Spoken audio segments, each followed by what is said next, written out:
প্রধান উপদেষ্টা ডক্টর মোহাম্মদ ইউনূসের জাতির উদ্দেশ্যে দেয়া ভাষণে নির্বাচনের রূপরেখা না থাকায় আশাহত হয়েছে বিএনপি। তবে অন্তর্বর্তী সরকারের ওপর আস্থা রাখতে চায় দলটি। দলের ভারপ্রাপ্ত চেয়ারম্যান তারেক রহমান বিগত ১.৫ দশকে আওয়ামী লীগের হাতে নির্যাতিতদের পাশে দাঁড়ানোর আশ্বাস দিয়েছেন।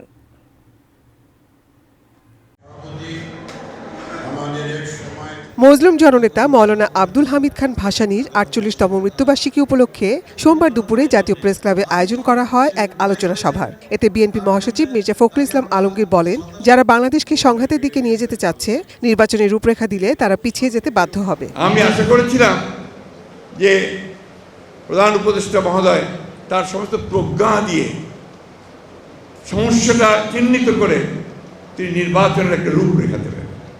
আমি কেন বারবার নির্বাচনের কথা বলছি? কারণ নির্বাচন দিলে আমার অর্ধেক সমস্যার সমাধান হয়ে যায়। বিএনপি ক্ষমতায় যাক না যাক, that is immaterial. Walton switch, stylish and elegant.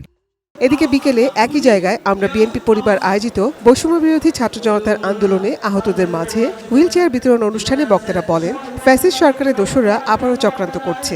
অতি দ্রুত একটি নির্বাচন এবং নির্বাচনের মাধ্যমে মানুষের মনের মধ্যে যে পুঞ্জীভূত একটা ক্ষোভ, নিজের ভোট নিজে প্রকাশ করতে পারেনি, দিতে পারেনি, সেই ভোটটি প্রয়োগ করতে চায় এবং জনগণের সরকার গ্রহণ করতে চায়। সরকারের মধ্যেই কোথাও কোনো জায়গায় ঘাপলা আছে।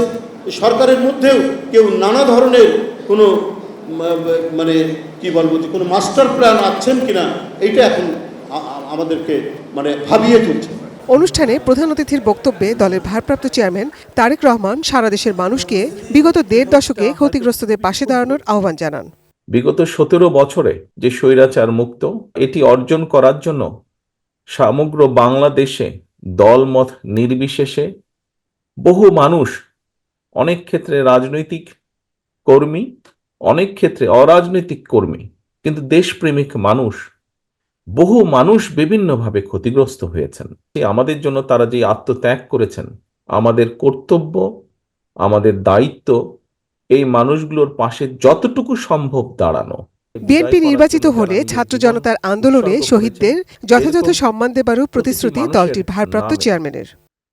বিভিন্ন এলাকায় রাষ্ট্রের যে প্রতিষ্ঠানগুলো তৈরি হবে, এই শহীদদের নামে সেই প্রতিষ্ঠানগুলো নামকরণ করার একটি প্রস্তাবনা আমাদের রয়েছে, ইচ্ছা আমাদের রয়েছে।